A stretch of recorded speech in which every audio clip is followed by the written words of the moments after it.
Here we are next to the man himself, Sir Charles Darwin. But you see, many people, although they attribute the entire theory of evolution to Charles Darwin, the actual fact is that he was the one who just really popularised it. Theory of evolution goes way back through the ages, including to his grandfather, Erasmus Darwin, who also came up with a very similar idea. But really, the true credit should go to Charles Darwin's mentor, and he even admitted that himself. He said, most of my theory of evolution has come half out of Charles Lyell's brain. Now, what was Charles Lyell?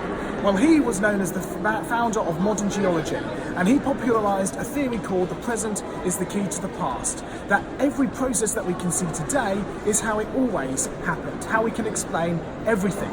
In other words, Charles Lyell popularised the idea of millions of years. Charles Darwin was then able to walk through the open door that Charles Lyell left behind and popularise the theory of evolution.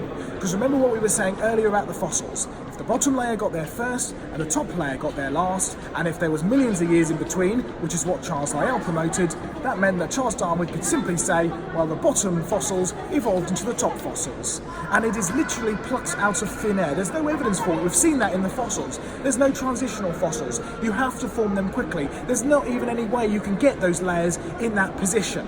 So in other words, the whole thing is based on false information. But what was Charles Lyell's actual, why did he choose to, what was his motive? Why did he actually choose to do this? Well, unfortunately for him, his sister-in-law published several letters that he wrote during his lifetime after he died.